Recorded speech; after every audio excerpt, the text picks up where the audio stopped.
Olá, sejam bem-vindos a Logoer Táxi Aéreo e vamos recomeçar o nosso treinamento agora com o assunto PPSP, que é o Programa de Prevenção do Risco Associado ao Uso Indevido de Substâncias Psicoativas na Aviação Civil.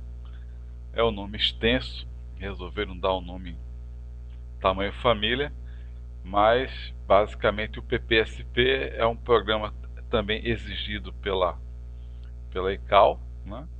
Porque já estavam casos extremos de tripulação, equipe de solo, tá viciada em algum tipo de droga, lícita ou ilícita, e que estava preocupando com as operações, até com a segurança da operação. A gente tem um caso que é uma ficção, é um filme, aquele filme O Voo, né? Um filme com, acho que com Denzel Washington, se eu não me engano.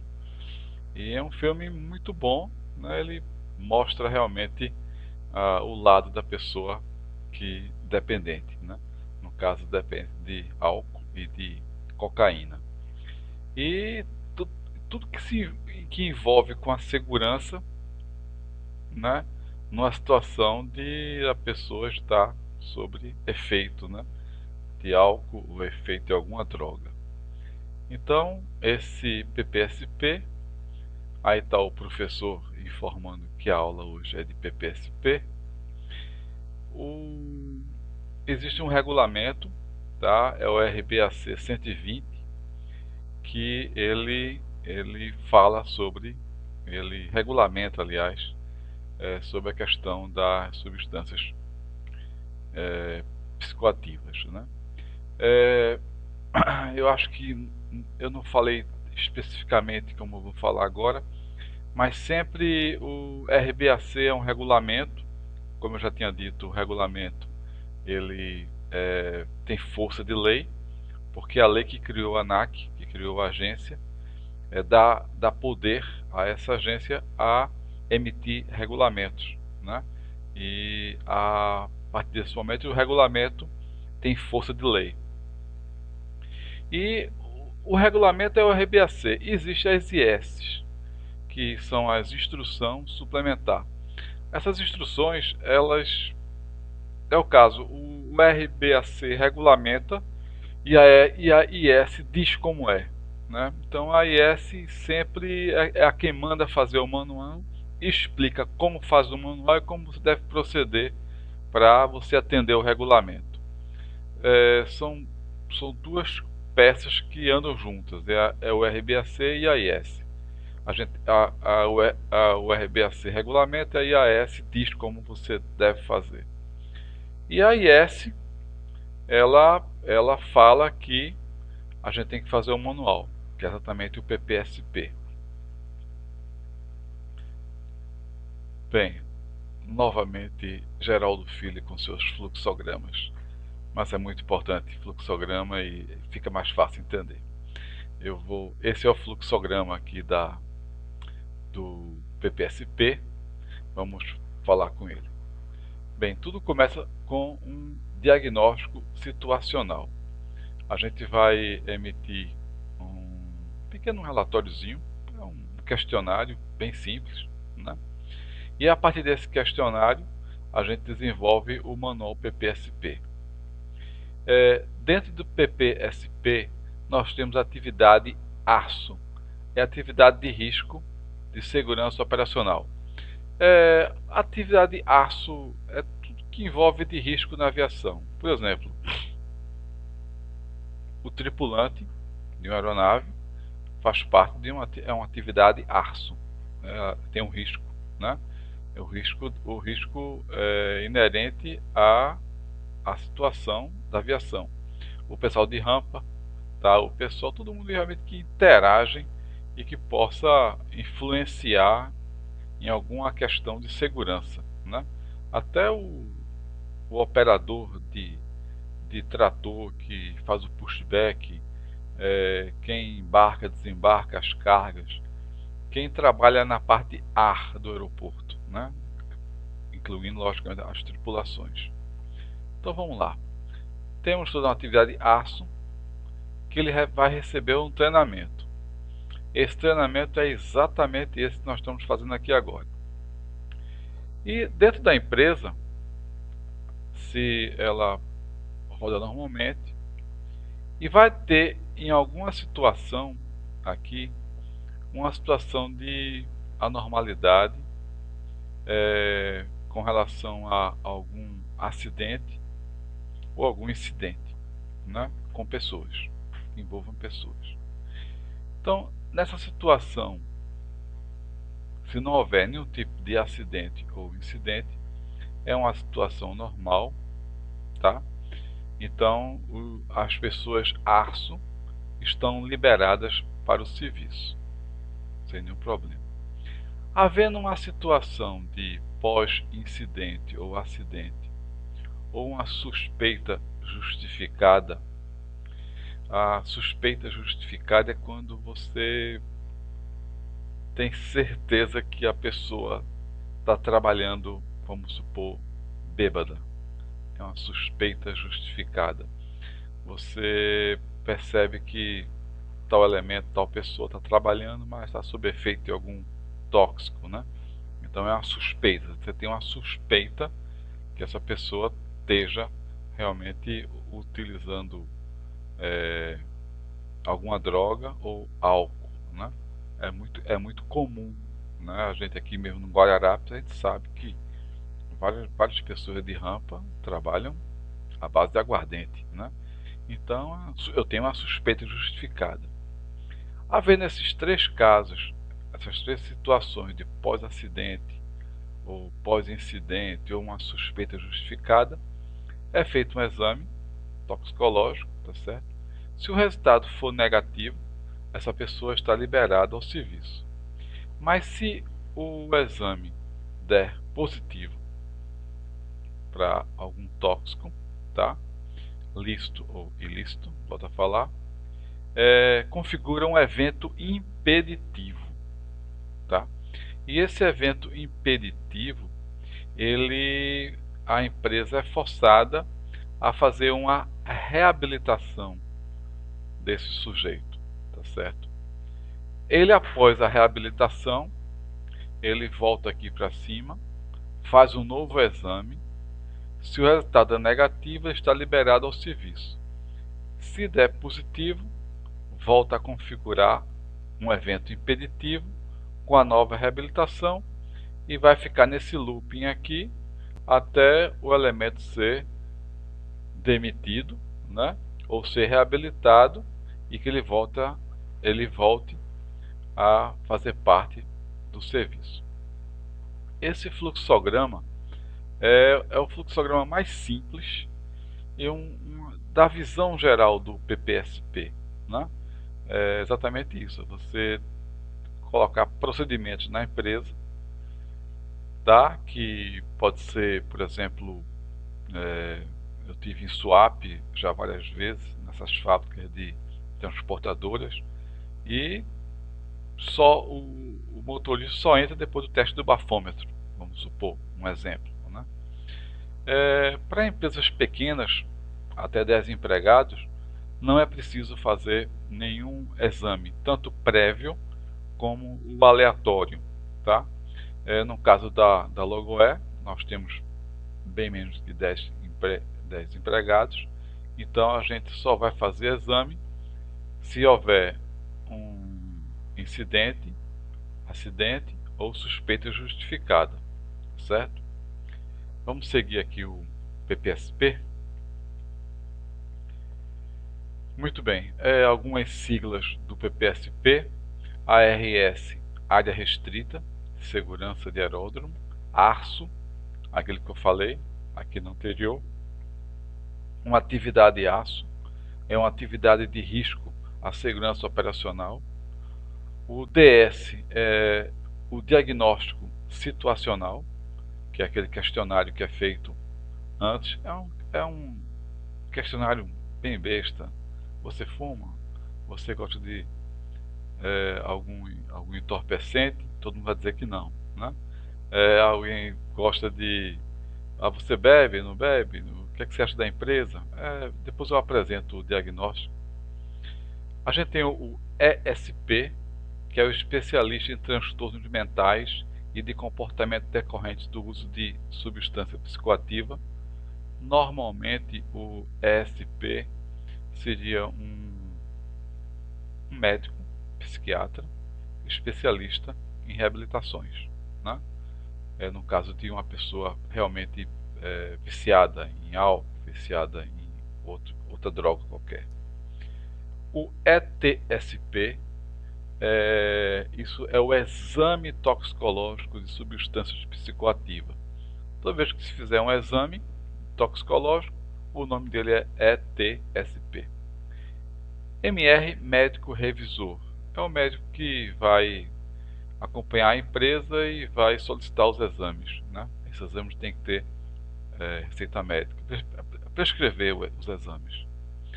PPSP é o programa e RD é o representante designado.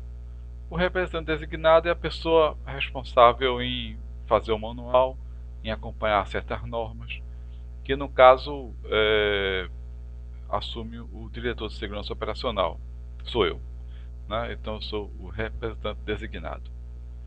Vamos lá. São consideradas as atividades ARSO, aquilo que eu falei, são atividades AR, são atividades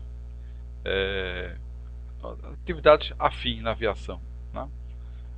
Qualquer atividade realizada por uma pessoa, exceto passageiro, na área operacional, não edificada, constituída pela área operacional, cálculo da exposição de carga, bagagem, passageiros e combustíveis, seria o DOV, manutenção preventiva, inspeção e certificação e manutenção dos pilotos aeronáuticos, a parte de abastecimento e manutenção de veículos que são utilizados dentro da área AR, atividades realizadas por agente de proteção da aviação civil, APAC, atividades realizadas por membro da tripulação de aeronave, carga e descarga de veículos de transporte, atividade de prevenção, salvamento e combate a incêndio dentro do aeroporto. Então é toda a parte de movimentação que acontece dentro da parte AR do aeroporto. Proibições. É vedado a qualquer empregado aço, que é atividade de risco, o uso de substâncias psicoativas durante o exercício de suas atividades. Isso aqui é óbvio, né? Ninguém, dentro do horário de trabalho, ninguém pode consumir drogas ou álcool. O exercício de suas atividades enquanto estiver sob efeito de qualquer substância psicoativa, e o exercício de suas atividades caso tenha sido envolvido em um evento impeditivo e não tenha obtido um resultado negativo em um ETSP ao retorno ao serviço. A gente pode voltar aqui no fluxograma. Após um evento impeditivo, vai para a reabilitação, ele tem que fazer um exame e tem que dar negativo para liberar o serviço, senão ele fica nesse looping aqui até essa situação ser satisfeita. Pronto, então vou adiantar. A forma do programa, né? O programa de prevenção ao risco, ela é formada por 3 subprogramas. Todo RBAC gosta muito de usar subpartes, subprogramas, né?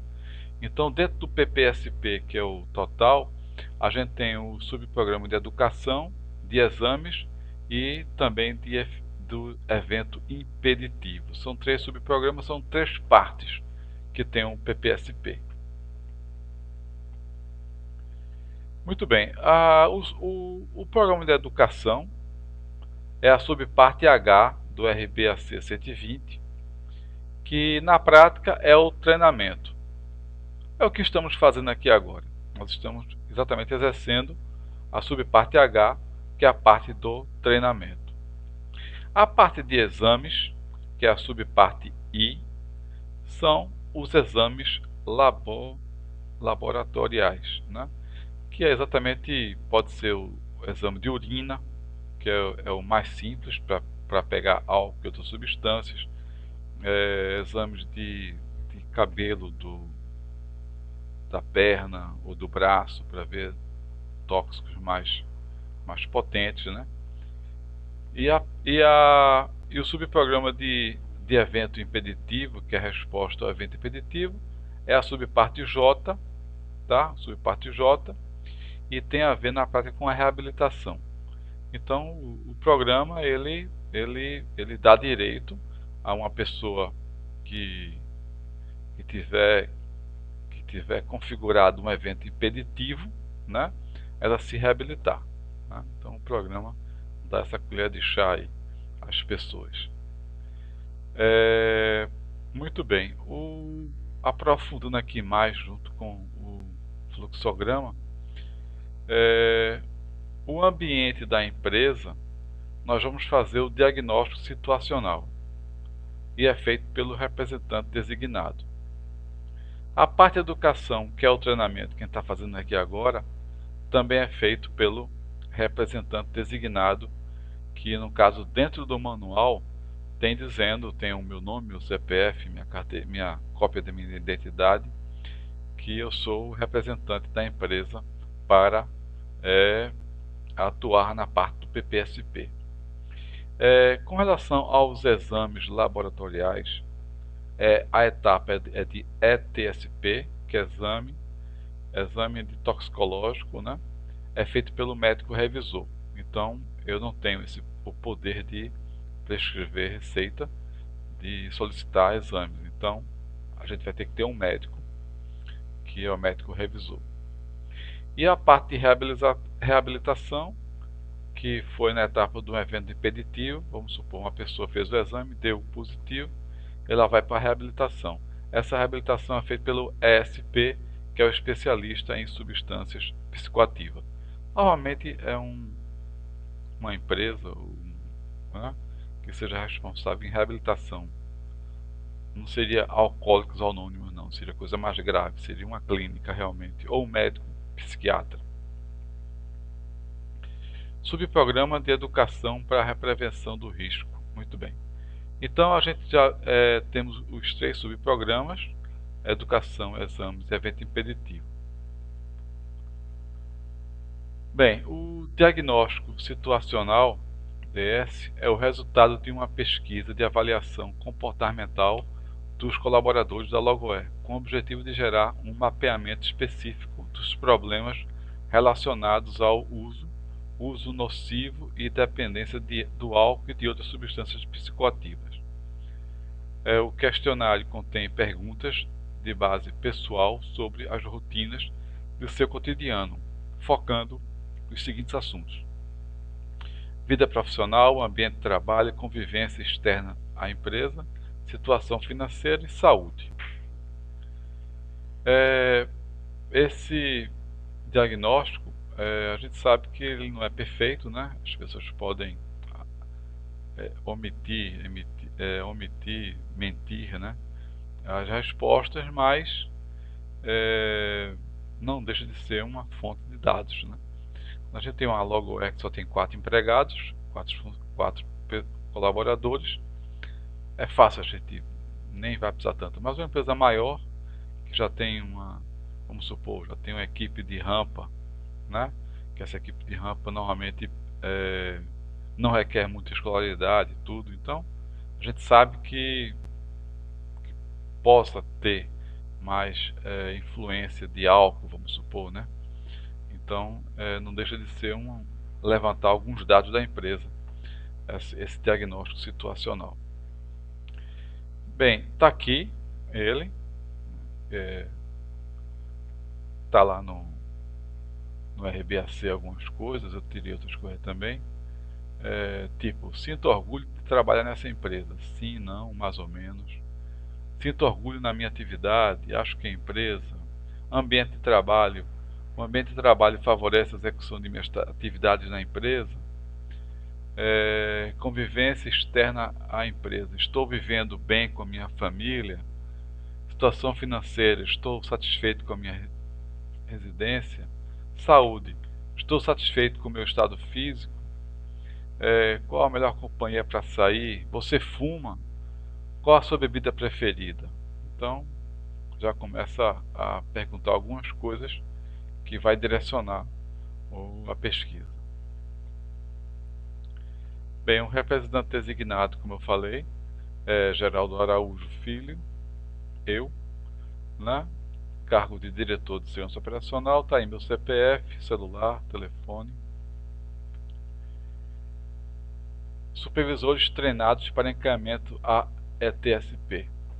A Logoé treinará seus diretores e supervisores para atribuição de supervisor treinado para encaminhamento a ETSP, ao exame toxicológico, baseado em suspeita justificada, que seria a suspeita fundada em observações específicas, atuais e articuladas, justificada por escrito com base em indicadores físicos, comportamentais e de desempenho. Seria o dedo duro, né? A gente eu sei que é feio isso, mas vamos supor que a gente tenha uma pessoa, não sei, vamos supor, o rapaz lá da rampa, que a gente passa por ele, sente cheiro de cachaça, vamos supor, né? E regularmente a gente sente isso, sente pela forma dele falar, sente na forma dele andar, né? Sente na parte da convivência humana, brigando com todo mundo. Então, essa pessoa acaba criando realmente é uma pessoa aço, ele trabalha dentro de uma atividade de risco e, com certeza, lá na frente vai ter algum problema por esse uso indiscriminado de bebida. Vamos supor, uma hipótese, né? Então, a gente pode fundamentar uma suspeita justificada, que infelizmente tem esse título aqui do dedo duro, né? Bem, suspeita justificada. Aí, vamos lá. A pessoa com os olhos esbugalhados, né? Como esse aqui. Ou dessa forma, dormindo ou até caindo, né? Eu já tive casos de uma pessoa bêbada em uma empresa começar a quebrar as coisas. Teve um ataque lá de alguma coisa, né? E acontece, né? Acontece. A suspeita justificada. Aqui está um pequeno questionário. A gente tem um tipo da observação, né? Específico, objetivos, subjetivos. Específico, atrasos constantes no início do retorno do trabalho, faltas constantes, uso excessivo de faltas por doença, saídas não autorizadas do local de trabalho. Tudo isso são indicadores de alguma coisa errada, né? Algum tipo objetivo, né? Incapacidade para seguir, lembrar instruções, esquecimento para realizar tarefas, falta de retorno ao finalizar tarefas, erros operacionais, tarefas incompletas, variação significativa no desempenho, julgamento deficiente, reclamações recebidas das chefias responsáveis por danos a equipamentos. A gente tem um caso do crack, né, que é uma droga poderosíssima e pode muito bem entrar através de um funcionário da empresa que a gente não tem muito convívio, está longe, mas a gente começa a desconfiar de alguma coisa, né? E também questões subjetivas, né? O hálito característico de bebidas alcoólicas, olhos vermelhos, pupila dilatada, fala arrastada, olhar vago, comportamento físico, incapacidade de concentração, envolvimento de confusão entre os colegas, explosões emocionais inapropriadas, temperamento inadequado, higiene pessoal, falta de equilíbrio corporal. Esses são alguns itens que isso aqui eu mesmo fiz, não copiei de nenhum regulamento, mas para ter algum embasamento da suspeita justificada.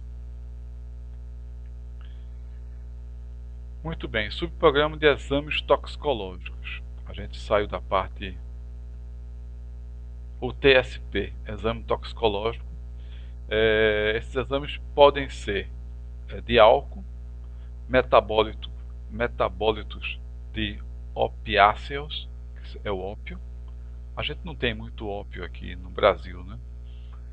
Mas tem muita maconha, metabólicos de canabinoides, metabólicos de cocaína, muita, e também anfetaminas, metanfetaminas, né? E aí vai. Bem, substâncias psicoativas consideradas. O álcool é uma substância psicoativa, maconha, cocaína, crack, é o grande problema aí, anfetaminas, esses remédios, ópio, o ópio a gente não tem muito no Brasil, né? Não foi um negócio difundido, mas engraçado que eu vi até agora um Discovery que estava mostrando sobre a guerra da China, né? A China por 2 vezes teve uma guerra do ópio, porque o inglês difundiu o ópio na China para ganhar dinheiro, por incrível que pareça. Por 2 vezes teve uma guerra na China contra a Inglaterra. Nas 2 a China perdeu, logicamente, porque o inglês quis implantar o ópio lá para ter o domínio da população. Procedimentos para execução de um ETSP. Antes de se fazer o exame toxicológico, né, a gente não pode fazer ele aleatoriamente, né, porque somos menos de 10 empregados, mas tem um procedimento para que esse exame seja realizado. Então, quais são? Primeiro, a pessoa que foi escolhida, né, ou se ela configurar um evento impeditivo, né, tem que ter um termo de consentimento. O encaminhamento para o laboratório credenciado para realizar a TSP tem que ser um laboratório credenciado. Tem que acionar um médico revisor para fazer o acompanhamento tanto da prescrição como também da leitura do resultado. Tem que ter também a garantia da integridade das amostras e um registro contendo o nome do doador da amostra, a assinatura do doador, o nome do coletor, a assinatura do coletor. Bem, é todo um procedimento padrão internacional de coleta de amostras.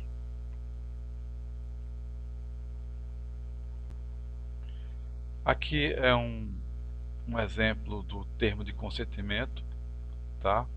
Então a pessoa tem que colocar o nome, tem que assinar. O laboratório ele está qualificado lá no RBAC 120, na seção 331, letra G. A qualificação exigida para o credenciamento dos laboratórios. O ruim desse RBAC 120 é que ele foi feito por uma equipe dentro da ANAC de médicos. Agora, aí esses médicos colocaram muita exigência.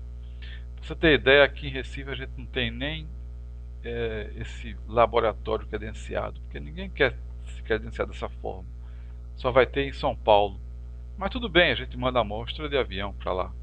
Mas num PPSP, no manual, tem que ter o laboratório que eu escolhi. Então eu escolhi lá um laboratório, mas mesmo sendo em São Paulo, ele tem aqui, esse laboratório tem em Recife, como se fosse, não é filial, convênios com laboratórios que fazem a coleta e mandam para ele, né? Então esse laboratório tem que ser acreditado pela Coordenação Geral de Acreditação, acreditado pelo Sistema Nacional. É tanta classificação aqui que poucos acreditado por um organismo acreditador que faça parte de Multilateral Agreement, MLT, é coisa quase da NASA. E o nosso é o Psicchemedix Brasil, exame toxicológicos. Fica em São Paulo e ele é acreditado aqui por uma certificação internacional. Medor de alcoolemia. Ele ele está aqui, tá? Existiu também muita despreparo desse pessoal que faz análise do PPSP. Até hoje é complicado, eu não consegui aprovar ainda o manual direito. Eles exigem o uso do bafômetro, só que uma peça dessa é caríssima. Ninguém vai comprar uma peça para uma empresa pequena, é ridículo, né? Aí eu consegui, depois de muito tempo, eu consegui que o exame de urina fosse usado para substituir o bafômetro. Consegui depois de muito tempo. Então, o bafômetro é uma coisa que é bom para uma empresa grande, né? Tipo uma empresa com 50 empregados ou mais. Aí vale a pena ter um bafômetro. Mas uma empresa pequena, um táxi aéreo com um avião só, não tem o porquê ter um bafômetro.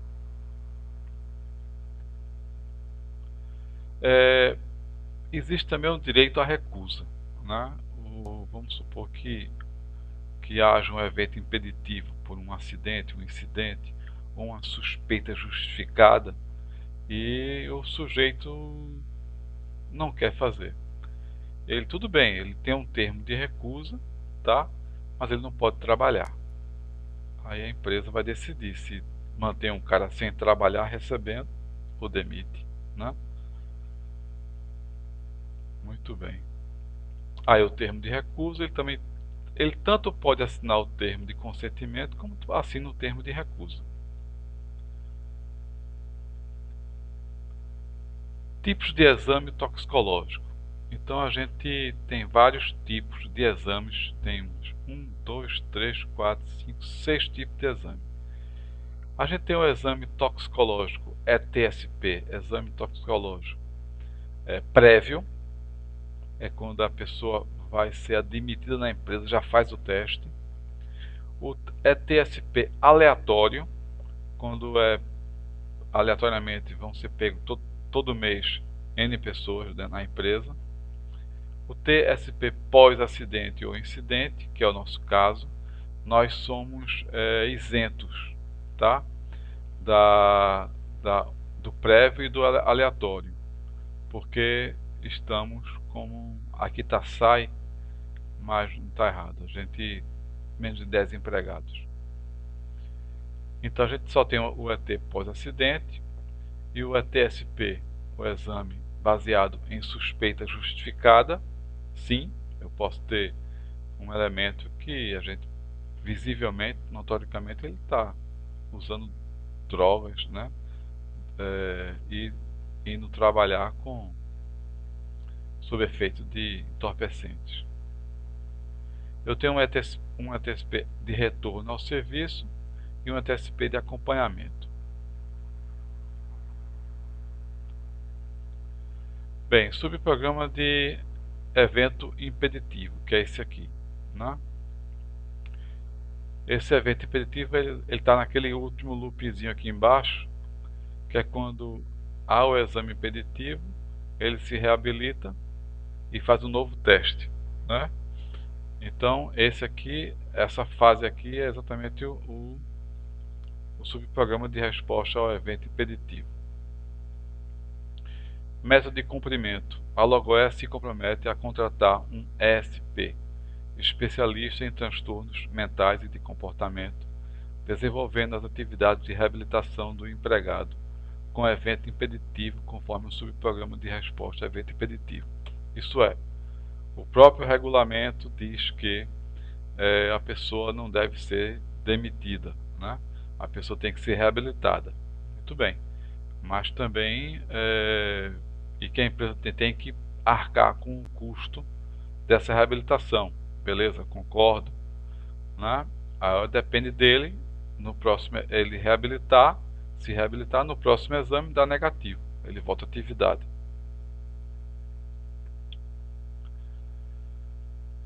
A gente tem aqui um nome, mas não é esse agora. O SP, o manual também exige que eu ponha lá um nome de uma pessoa. Só que ninguém quer colocar seu nome, seu CPF, seu endereço, seu CRM no manual de uma empresa que sabe que vai ser difícil ele trabalhar nisso aí.